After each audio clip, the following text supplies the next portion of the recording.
Ah, here we go. Hi there.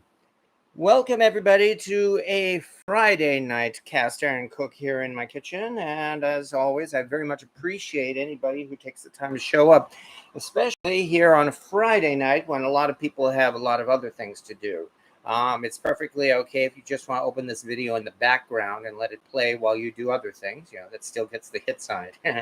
And also, of course, welcome everyone to Friday the 13th. Oh boy, it's that day here.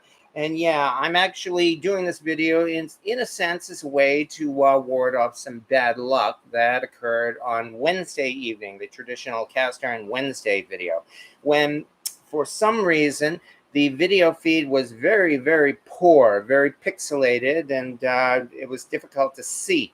And I can only apologize to everybody once again for what happened there. And that's one reason why I'm doing this live video tonight, to make up for Wednesday, and also, of course, to test my system and make sure things are working properly. Hey. And we're starting already. I can see. Hello, everybody, to Bookworm73 and Jared Campbell. Pro tip: never cook ratatouille in cast iron. The amount of acidity will ruin the seasoning in your pan. Well, you haven't seen the way I cook ratatouille, so let me reassure you that this is going to turn out just fine. It's not the first time.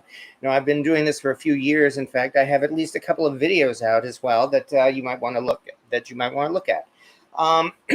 But nonetheless, and yes, it's true. We are starting out with some sauce here. Okay. And other than that, where was I? Oh yeah, that's right. As I mentioned, it's Friday evening, Friday the 13th. The video, that's really what I'm especially asking for comments on, folks. As always, on everything. The cast iron I'll be using, the layout, my method, whether or not it looks good, and especially the quality of the video. I am actually concerned about that. However, all we can do is get going and see how well it turns out. Yeah, ratatouille does require a fair amount of prep work, including chopping up all of these veggies, which fortunately I have already done. And yeah, I might as well start by talking about that. Now, actually, what I should start talking about is going to be the star of tonight's show. Check this one out, folks. This is not only the Birmingham Stove and Range number 12 cast iron skillet. I'm sorry, number 10, not number 12. My apologies. It also fits very nicely with this 13-inch vintage BSR Camp Oven lid. And let me show you that in close-up, by the way. Notice it says 13 inches, not 10 inches, not 12 inches, not 14 inches. So this was indeed a rare find. And I actually picked this up when I was looking for a lid for a cast iron cauldron, and then I was actually astounded to learn what this was. So yeah, you can see the this lid is actually quite pitted on the top. This thing really took a beating during the years since it was first made. That's for sure. These pits, it could be because of extreme rust. It may be that coals were put on the top of this that had a lot of sulfur, and that produced sulfur damage, the way you normally see on the bottom of a cast iron pan, especially since the bottom of this is pretty pristine here. This is definitely a Red Mountain BSR lid, because especially, first of all, the size was obviously discontinued when they went more mainstream with their Century series.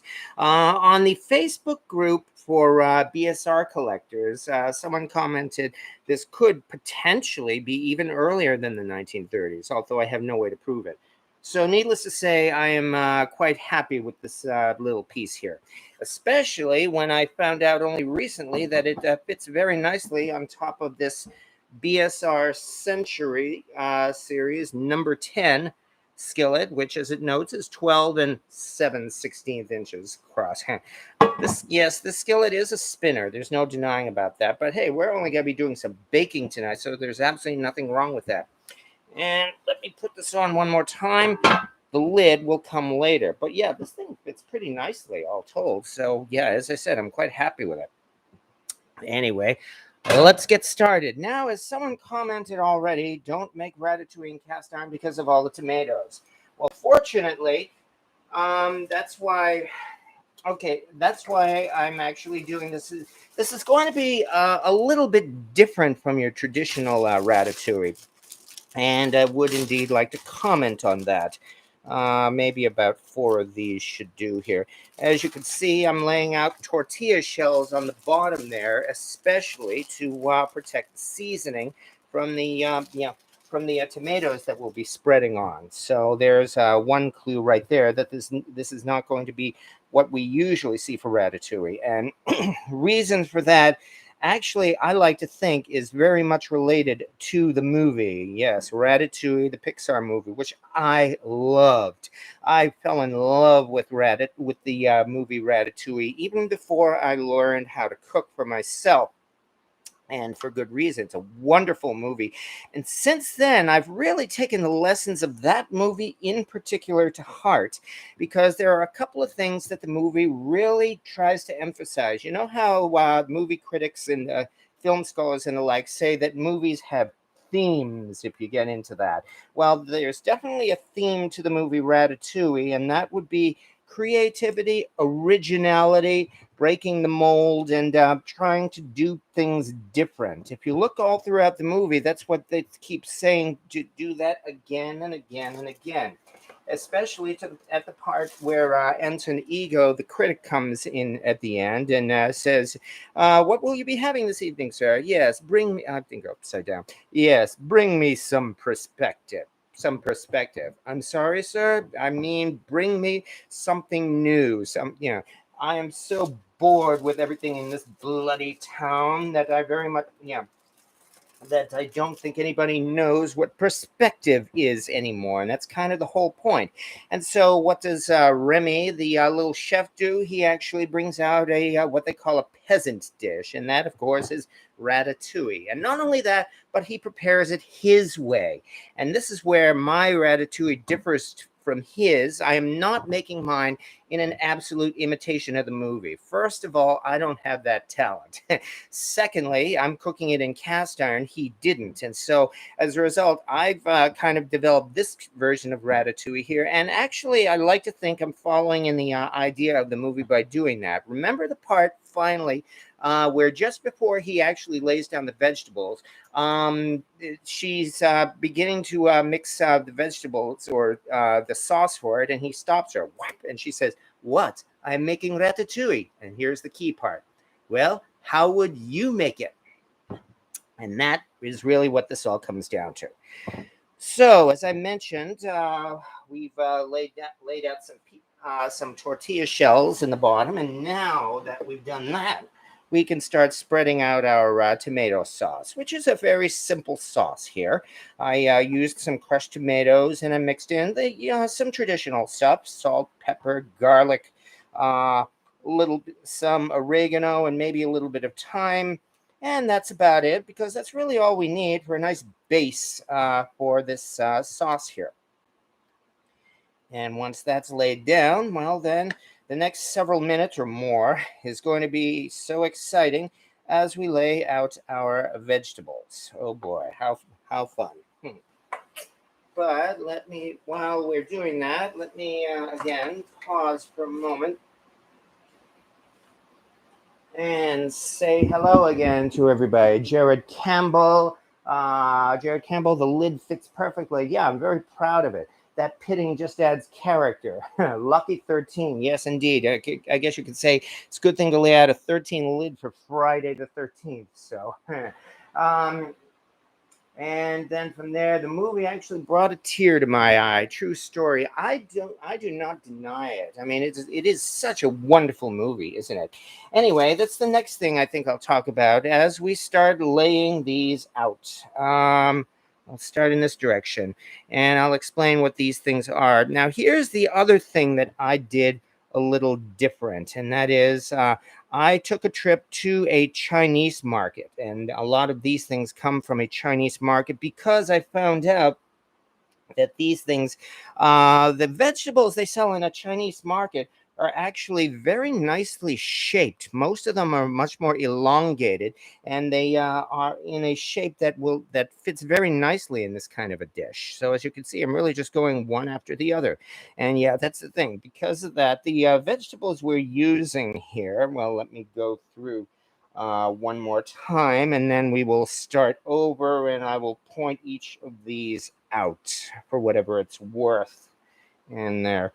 Okay, I started out with Chinese eggplant because this is, of course, much smaller and thinner, or more or longer rather than the big fat eggplants that we have here in most supermarkets. This, of course, is some yellow summer squash, followed by some green zucchini. And then from there, here's one thing that I like using in this, and this is daikon radish, which is nowhere near as, what's a good word? Pungent, or I guess very sharp, I guess you could say, as American radish. So you barely taste it, in fact, in the final dish. Then from there, I got some plum tomatoes, and I specifically use plum tomatoes because not only do they have a thicker skin and are easier to cut and shape, but also, again, plum tomatoes are more elongated than traditional round other tomatoes. And then one thing that I always get whenever I go to one of these markets, and that would be Chinese carrots. Have you seen the carrots they sell in those places? Oh my God, those things are well. I'll just compare them to cucumbers, and I'm not going to get into any more detail than that. Those things are incredible. You could beat somebody to death with one of those carrots there. But nonetheless, it took maybe a little more than half an hour of slicing with my trusty chef knife. Oh, I think I did two of these. Okay. About half an hour of slicing with my trusty chef knife, before, in order to get all of these things into nice slices. And yeah, as you can see, I did not do a very good job, quite frankly, when the slicing comes around. I do have a mandolin. I chose not to use it because it's easier, really, to just break up the old chef knife. Nonetheless, I can only say I'm hoping I did about as good a job as I can do, which is not much. And having said that, let's see what else we have here. Perspective, yes.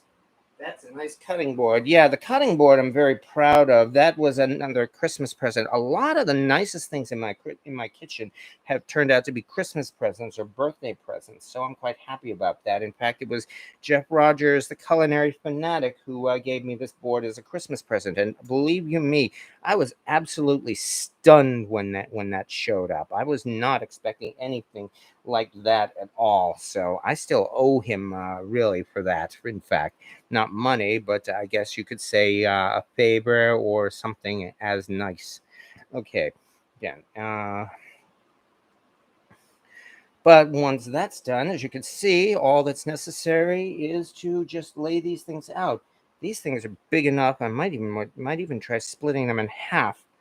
Okay, one after the other, after the other.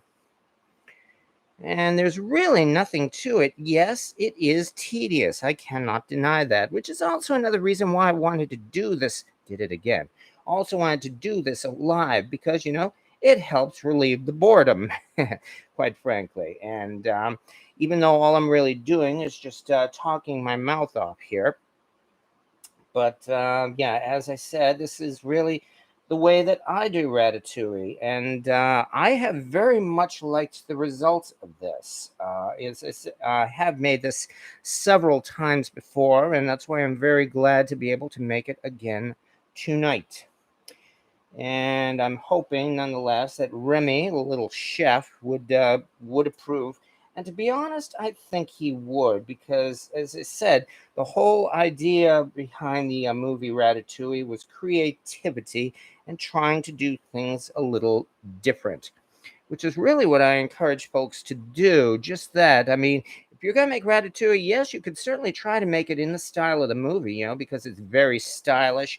And I will say as well, laying these things out in rows actually does change the flavor of the dish.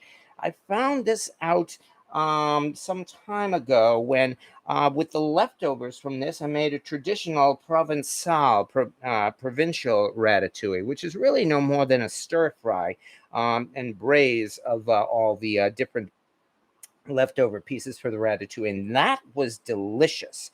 But actually laying them out in this manner, I found was even more delicious. It's like each piece of vegetable stood out and they didn't blend together as much, and I could taste each individual piece, and I liked that a lot. I guess I should also comment, since I definitely have time, in that, yeah, I did a little bit of research and looked up the history of Ratatouille and the history of the dish that they made for the movie. What we're actually making here, by the way, is a dish that does date back to, I don't know, the Middle Ages, but quite a long time. And it's actually originally called vegetable tian, Tian. If you look that up, you'll see a dish of laid out vegetable slices baked in exactly the manner that we're doing here. Disney, or Pixar, of course, they wanted a really, really special ratatouille, and so they hired a professional chef to design something a little, yeah, something that would have a little more pizzazz, something of the kind that may very well impress a professional food critic. And he came up with this, and the term he used was confit Bialdi. I believe the chef's name was actually Bialdi, which is where the last name comes from. Confit, of course, is the French term as well. And so, actually, we're really not making a ratatouille. We're making confit Bialdi, which is in fact just vegetable tian fancied up for the movie. However, thanks to the movie, I think the name ratatouille is forever going to be associated with this dish. And quite frankly, I don't think I have any complaints about that because, as we said already, that was such a wonderful movie, and it deserves to have a dish named after it. As such, I have no complaints at all about that. I guess only one other thing I should. No, I did it again. I guess one other thing I should mention, if nothing else, to boost my ego and an ego. And by the way, hey, look at this. Let's just simply put this in half and see if, yeah, since this is such a large piece. And that was, Remy's voice, of course, was done by Patton Oswalt, the comedian who I enjoy even outside the movies and TV. I think he's a really good comedian. And I made a dish and did a video for it in honor of Patton Oswalt a few years ago. That was when I made an imitation of the KFC famous bowl, and I put in that was based upon a routine, one of his most famous routines that went viral, in which he says a lot of not so nice things about the KFC famous bowl, which is really no more than just a shepherd's pie made with a KFC chicken nuggets. Anyway, when I did that, and what's the word? Devoted? No, that's not the word. Dedicated the dish to Patton Oswalt. He actually watched it, and he was kind enough to mention me on his Twitter. So yeah, I'm very proud about that. So thank you to Remy for the inspiration. And look at this. We have just about gotten past the first row here. Okay, and Jamie says hi to everyone, by the way, but because it's so censored, hot, she really can't come out of the bedroom, and I don't blame her. It is freaking hot tonight. Yeah, we are having quite a heat wave here in New England. I don't know if it'll be the last one of the summer, but it's probably the most intense. So anyway, there's the first row. So we're off to a pretty good start here. Is that a 12-inch skillet, Joshua 83? Yes, it is. Yes, a 12, yeah, a BSR Birmingham Stove and Range number 10 skillet, which is actually about 12, yeah, actually a tiny bit more, a fraction of an inch more than 12.5 inches in diameter. So should have used mandolin. Yeah, like I said, I considered it, but especially because it's so hot tonight, I really did not want to actually go through with that. So, like it or not, I've done it this way. It really doesn't have any effect on the taste, and yes, I do agree, it does make the dish look more amateurish, unfortunately. Nonetheless, I can only say I'm doing the best I can. And it's really only a matter of going through until this. Well, yes.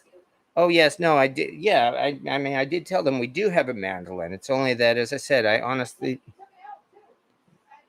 Yeah, that's exactly right. So just got out the old chef knife for that. And unfortunately, some of these pieces are not as exactly, uh, the right size, regrettably. But I can only say I'm doing the best I can. Besides, again, no, that's true. I'm not even a little chef. So, but nonetheless, it's still going to taste good. So I can only hope folks like this when it's done. Anyway, other than BSR, yeah, BSR, burning and stove and range. Yes, that's the best way and traditional way of making ratatouille. Indeed, like I said, ratatouille is really no more than I don't know if you call it a stir fry or more like a braised dish because you do both with it. In that you start by taking your vegetable pieces and first you fry them up with some tomato sauce and the like, and then after that you cover the dish for a little while so that it properly cooks the and softens all the vegetables. The other thing about ratatouille, I've seen a number of these videos here, people making it. It's like after they put all of the effort to carefully lay out these vegetable slices here, they then go and just drown the entire thing in cheese, which kind of takes the point out of it. I mean, after all, you want this to look nice and artistic. Well, yeah, cheese is great. There's no denying that. Even cheese on vegetables. But no, I don't want to drown this thing in cheese. I want to taste the vegetables. So, and the other thing I say is that every time I have made this dish without fail, there have always been leftovers, which I also like, and I already described why, because that way I'll have the chance to make a traditional ratatouille. You call that one cook's privilege, I guess. I think I gotta turn this around a little bit because it doesn't seem to be.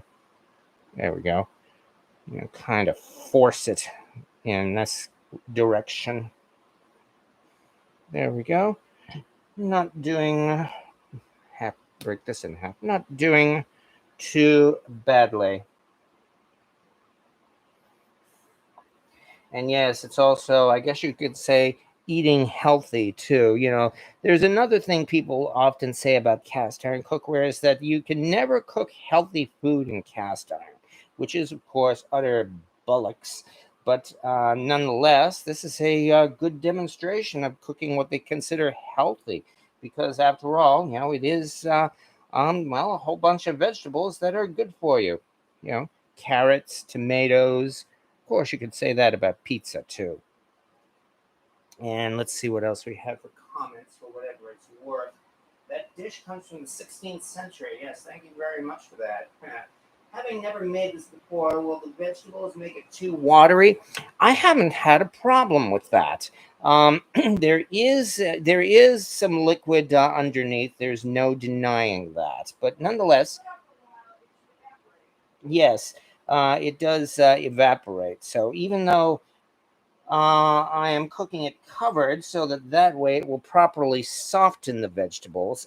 There's not really too much of a problem with it being too watery. No, that's certainly true. Yes, carrots are dry. Right. No, I'm not using heavily watery vegetables anyway, except for the tomatoes. But even so, that's again, All of these other ones here, like she just said, are not especially watery. You know, we've got the summer squash, the zucchini, this radish. Yes, the tomatoes are watery. And as you can see, we're doing pretty good. And I still have quite a bit of this left over, even though this is a 10-inch skillet. I'm sorry, I did it again. 12-inch skillet. And one last thing I guess I should mention, even though the eggplant has browned a little bit, as you know, it browns very quickly when exposed to air. The other thing is, after you cut up your eggplant, you want to salt it, which helps to preserve it and helps keep it from, too much browning, as well as it keeps it from turning into mush when it's cooking in the oven. Almost there. I think we can stick 1, 2, 3, somewhere. Here we go. 4, 5, and this one will do 6. So we've got 2 rows here already. Not bad. Yeah. The outer row is definitely the hardest one to do because, you know, you're starting out the shape of it, and also it takes up the most space and the most number of vegetables. Once you're past the outer row, the rest of it becomes really something of a piece of cake because, you know, we're already at this point here. Let's see, how can we do this? Let me try some smaller vegetables here in the center. Maybe half of this. 3, 4, 5, 6. And then from here, I guess we'll try laying things out. I'll use 2 of these, in fact. Why not? 2, 3. Straighten this out. 3, 4. Actually, I'm changing this around so that we can put a tomato on the top. Boom. And there we go. And that's not a bad start, if I may say so. And now that we've done that,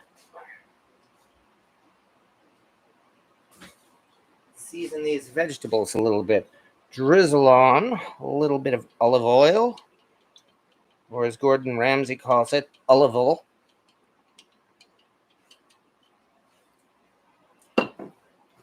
To this, let us add, where did I put it? Some salt, some pepper. Not bad, considering it's only been 30 minutes since this video started. I'm probably not going to go the whole hour and a half that I've been doing on the Wednesday nights, but nonetheless, this is not doing too badly. Okay, one other question, if you don't mind me asking. How does the video feed look? I mean, really the major point of doing this live video tonight was to see if the video feed has improved. I can only hope that... Whoops, don't want to knock that bottle over. I can only hope that the video feed looks more improved and less pixelated the way it was on Wednesday. To this, let's sprinkle over.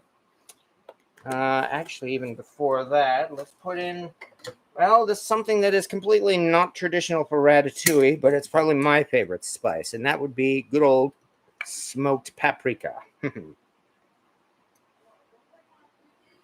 Because why not? Yeah, okay.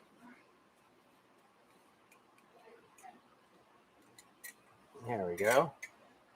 And now, finally, don't want to waste it. A little bit of parsley.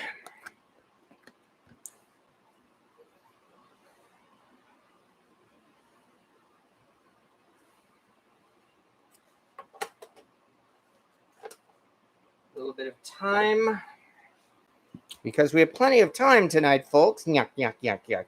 Too much time on my hands. There we go. And with that,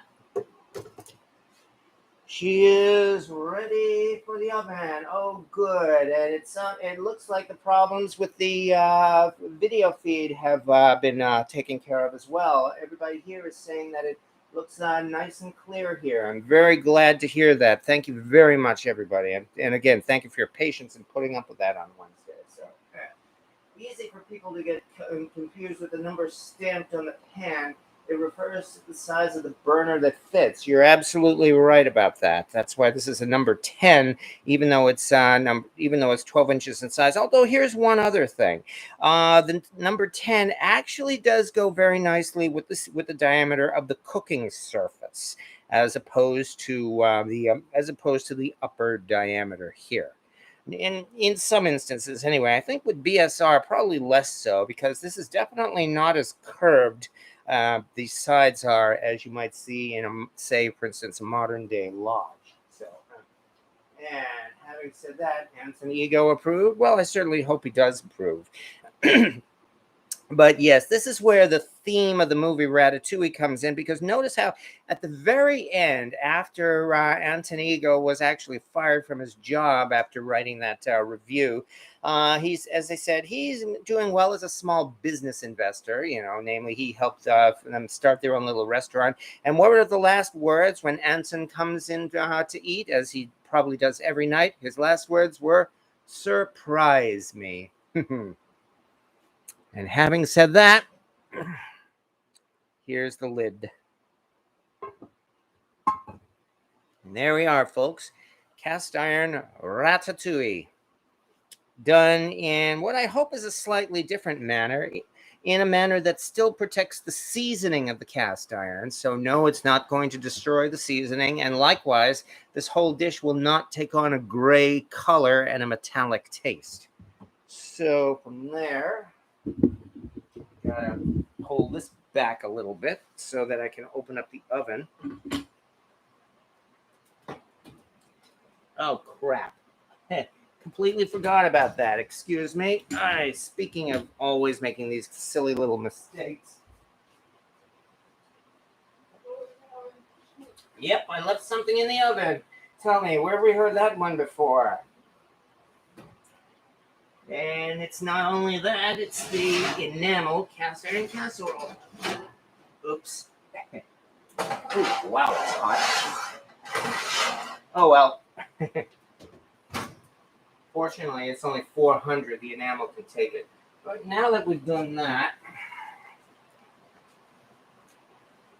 that's definitely perspective. Certainly hope so. There we go. Oh boy, that's funny. And in we go to roast for 60 minutes. So that is cast iron ratatouille. We've got so many of these leftovers. Definitely an improvement. Well, I'm glad you like it. Yeah, I would rather hear about perspective than hear about the other thing that Anton Ego said. You remember there was this little dream sequence before he actually showed up, in which he dreamed about meeting Anton Ego for the first time. What shall I get you tonight? Yes, I'll have your head roasted on a spit. Fortunately, I like to think this is not that quality. Let's bring this back in. This thing here is so hot that I'm probably going to have to put it on a trivet so that it doesn't burn the wooden board here.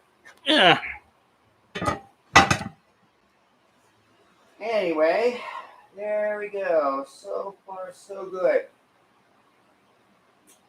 Having done that, I'm actually rather tempted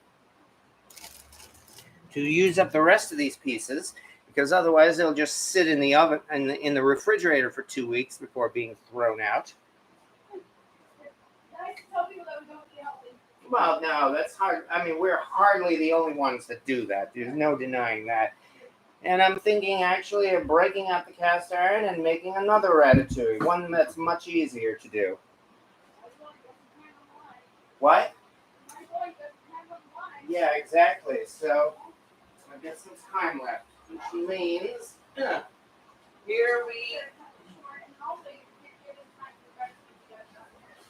Yes, and here let's be non-traditional again and use a piece of cast iron that most folks would not associate with ratatouille. And that would be our large cast iron wok, which unfortunately I do have to heat up. So this is going to take a few minutes nonetheless. Oh, what's the oven temperature? 400 degrees.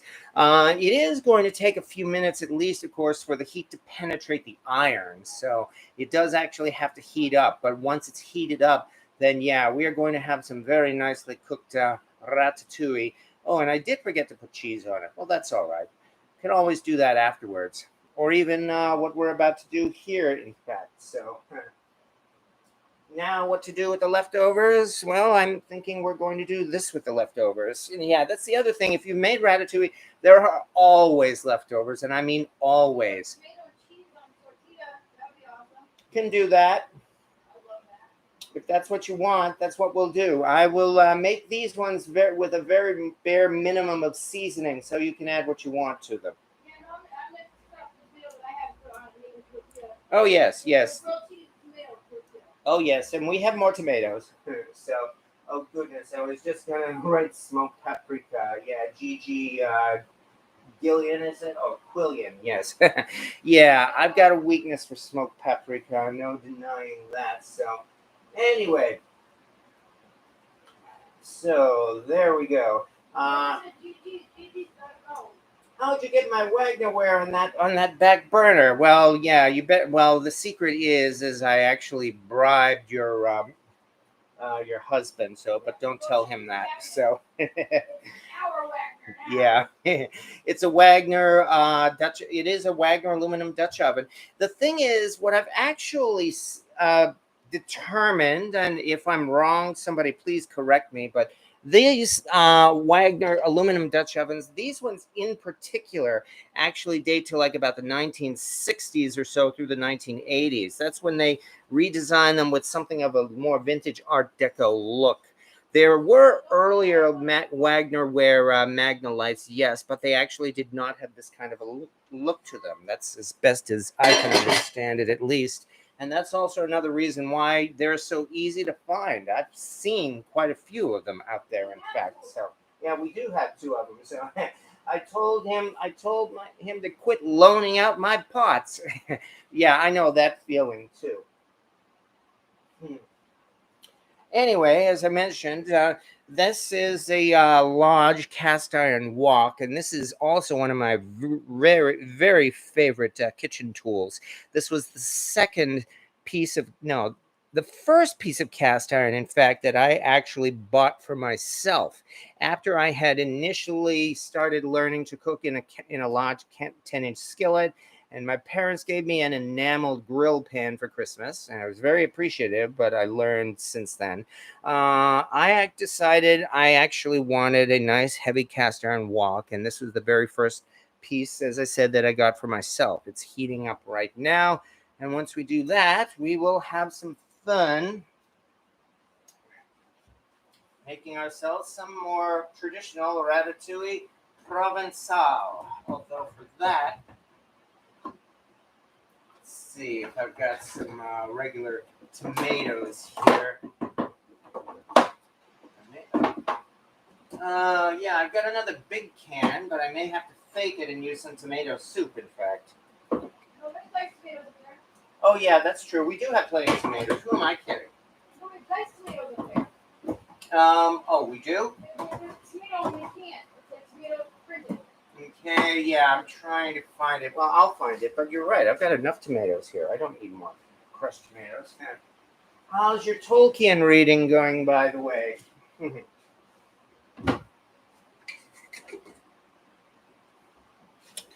Oh, terrific, in fact. I don't even remember when I mentioned how I've been a Tolkien fan for my entire life. So, and yes, and this was long before the movies came out, which I love, by the way. And if anybody has seen how the way the fans are all starting to get in an uproar over the new Amazon Lord of the Rings series, well, I'm enjoying that in itself too. I'm going to be watching the fan reactions to that and popping my popcorn as I do so. Okay. I like the rounded edges on the Lodge Logic. Yeah, this is actually the Lodge Pro Logic. Those are the ones that have round edges and no sharp edges or angles at any time. I wonder how hot this has gotten by now. I'm hoping we can do more than just simply wait for this thing to heat up. And we still have a little ways to go yet, unfortunately. So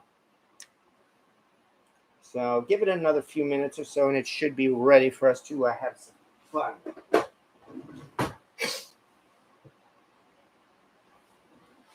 Oh yeah. Anyway, actually, I do have a little bit more sauce left as it is, so that's good. I can even throw in the rest of the sauce with the tomatoes.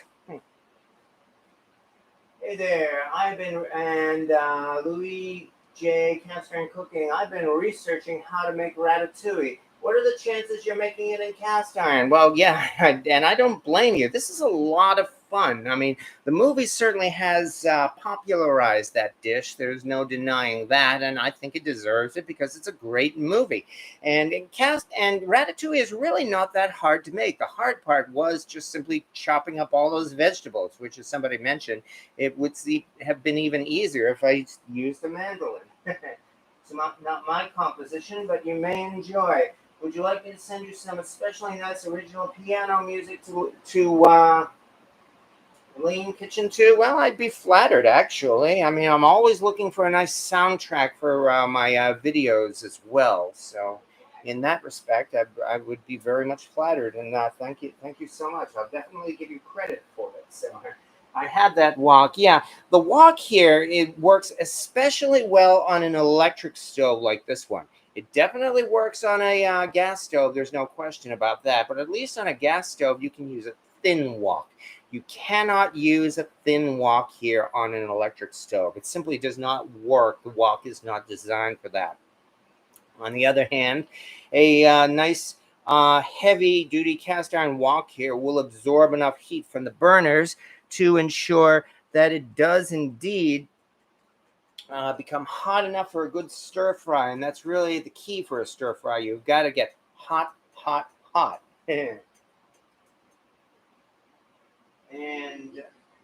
pour cold water in that pan to cool it down. Maybe some other time. Thank you very much. Woks are so versatile. Oh, definitely. I mean, I would definitely recommend it. I mean, I've mentioned enough times that your very first cast iron piece should be a cast iron skillet, followed by probably another cast iron skillet, followed by a bare iron Dutch oven. And probably not too long after that, it would be a good idea to look into getting a cast iron wok. I certainly have no objections to that. Quite possibly. Send it post haste. Well, again, thank you very much, and but you can take your time. However, I do appreciate it nonetheless. Thank you again to everybody for waiting as I just simply heat this thing up. I probably should have been doing that in the first place, but no, I didn't think of it. I was thinking of just ending the video after putting it in the after putting that in the oven, but I decided to just go ahead and extend it because really there's no reason not to. Again, it's Friday evening, and I understand people have a lot of things to do. And if you just want to play this in the background, please, again, feel free to do so.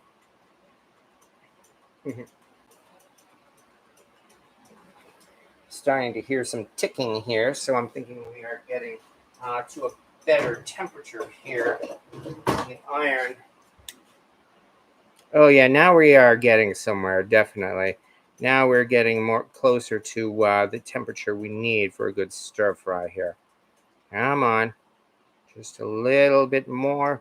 As soon as I see that 400, then I know we are good to go. There it is. Okay. Is now we can have some more fun.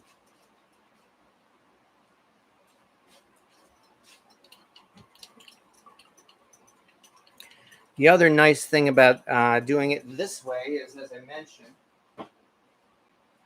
it's much easier than the one where you have to individually place everything into the. Put this over here. You have to individually place everything into the pan.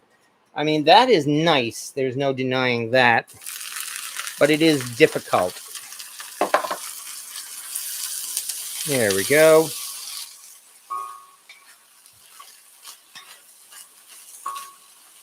One, two. The nice thing about these vegetables as well is that they're going to shrink as they soften. So this is not going to take that long. 3.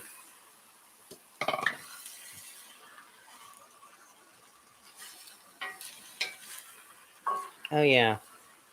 There's definitely going to be plenty here though, no denying that. And yeah, nice wooden wok turner, but you can definitely use a metal wok turner. In fact, that's my favorite utensil for using on the wok.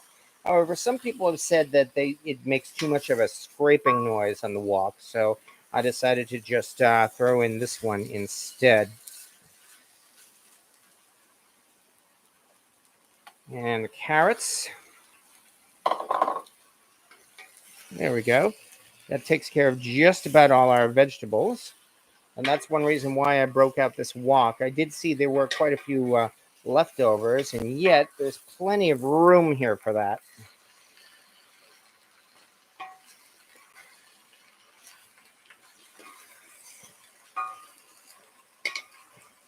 And so far, all I've done is thrown in the vegetables. I haven't done any seasoning yet. So we'd better get down to that, shouldn't we?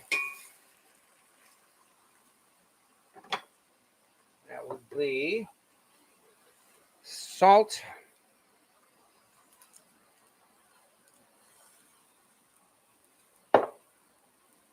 pepper,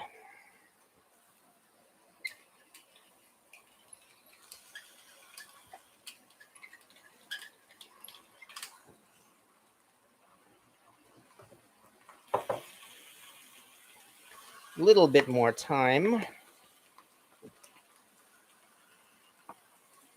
Oh, that's more than enough, in fact. We will mix this in. And if this seems too dry, I'm going to take care of that in just a second.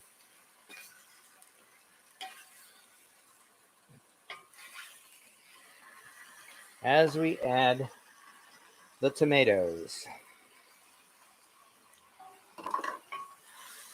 Quite a bit of tomatoes, too. I like that.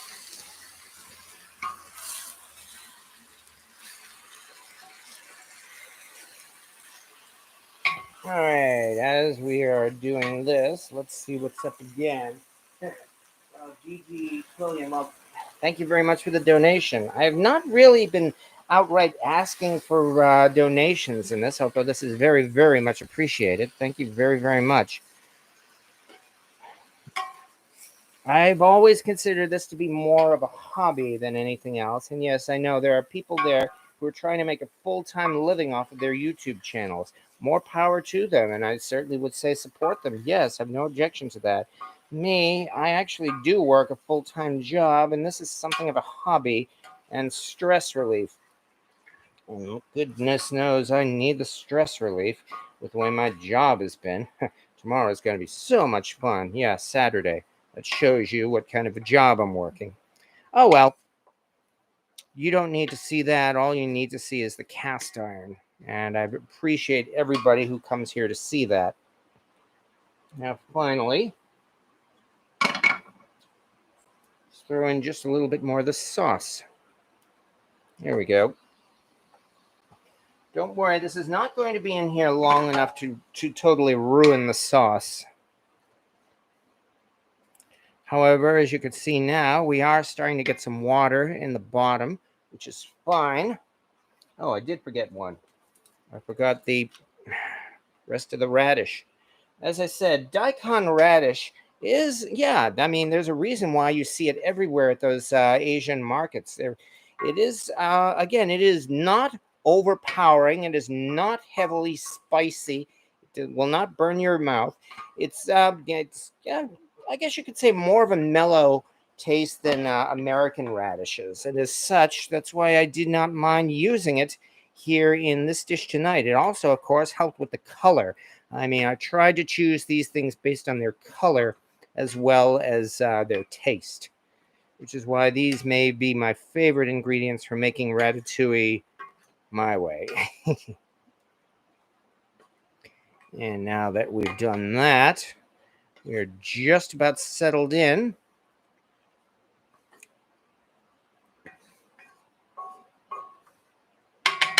Which means now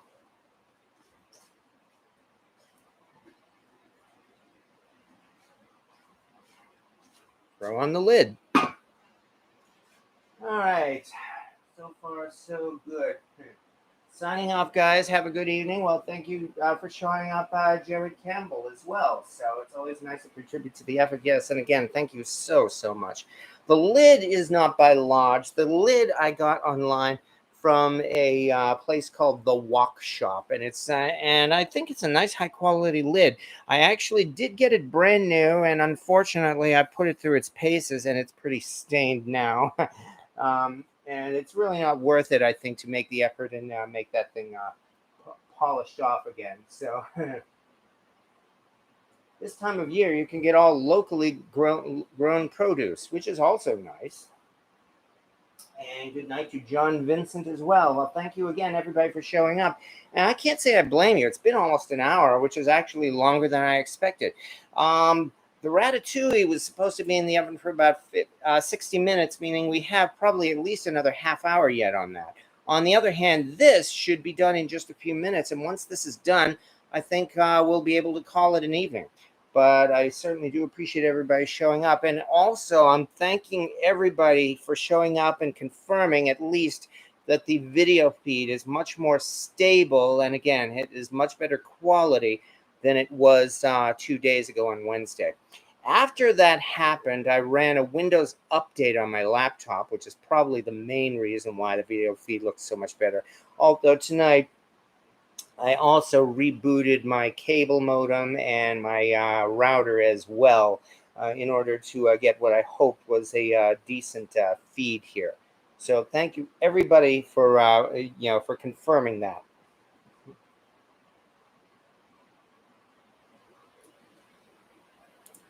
And having said that, nonetheless, as well, I mean, I always like the excuse to play with cast iron. And yeah, that 13-inch lid is really, as I said, is kind of one of my prized possessions. You know, an old, beat-up, pitted, old cast iron lid. I'm hoping one of these days, which may never happen, I may actually find the BSR camp oven or spider that might fit it.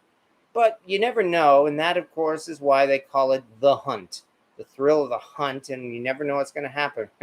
I'm off in a couple of weeks anyway. I'm actually thinking I'm going to be doing a road trip, probably to the New York area, just to browse around and see what happens. And who knows, I might get lucky and come across a piece of cast iron that may, be worth it. And I do believe I'm seeing a little bit of steam coming from this. So we are also doing nicely here. And this, as I mentioned, is a much more traditional ratatouille than the one in the movie. You know, you just fry it up and then you cover it and steam it to soften the vegetables. The last thing I'll mention is, as I said, one thing to do, one kind of dressing for the ratatouille after you do this, I've found, is a very simple combination of olive oil, or extra virgin olive oil, and balsamic vinegar. Those two combinations there added to these cooked vegetables really knocks this out of the ballpark. And I would really highly recommend that. As I mentioned, I do have a link right here in the description of this video to the recipe that I put together that I'm using for this ratatouille here. And if you like it, well, please feel free to use it. And if you want to change it, please feel free to do so. I mean, I have no objections to that because after all, you're the one eating your food, not me. I put this together because I'm sorry?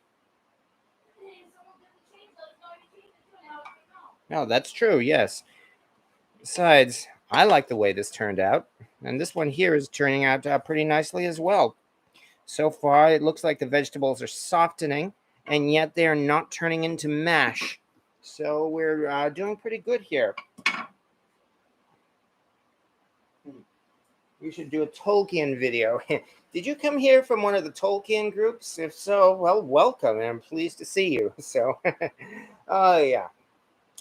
I suppose I should look into doing some cooking of the type maybe that Bilbo did. I mean, he had quite a well-stocked larder. There's no denying that. Or who knows, maybe I'll just make a stew of conies and taters. No, actually, they did not have taters when they cooked those conies.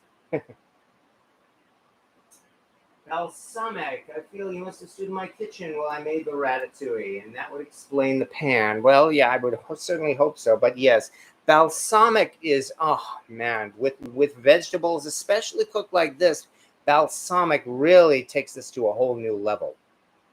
And that is something that I would be proud to serve even to Anton Ego. Having said all that, I'd say we are probably getting close to the point.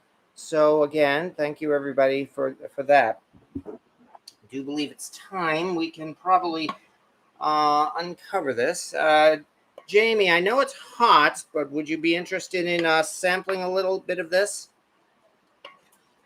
I did not put a lot of spices in it, and you are definitely free to spice this up in any way you want. I'm about to break out the balsamic, in fact.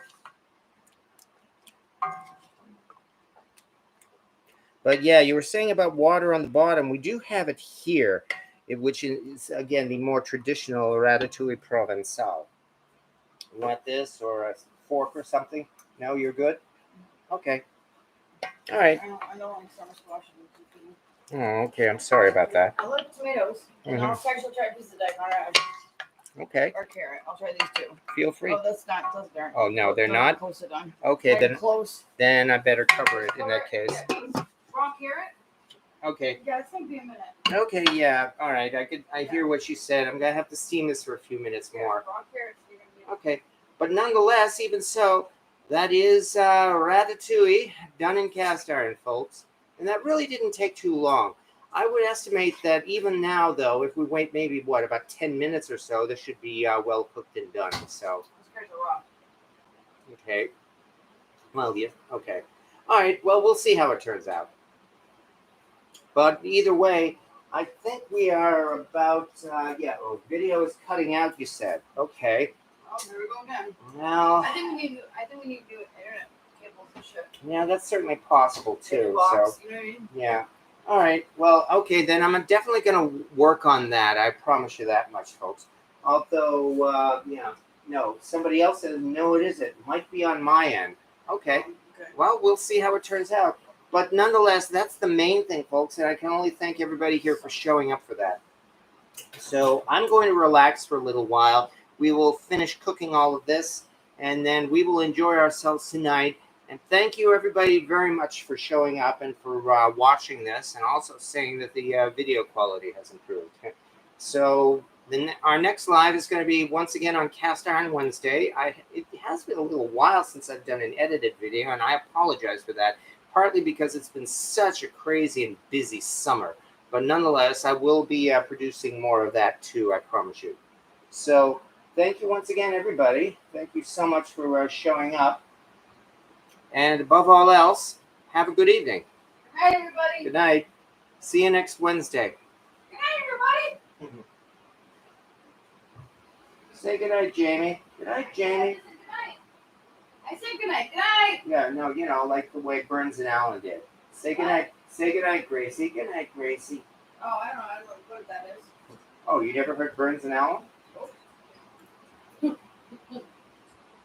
Great, I just admitted that I'm Good old. night, farewell, good evening. No, goodbye, farewell.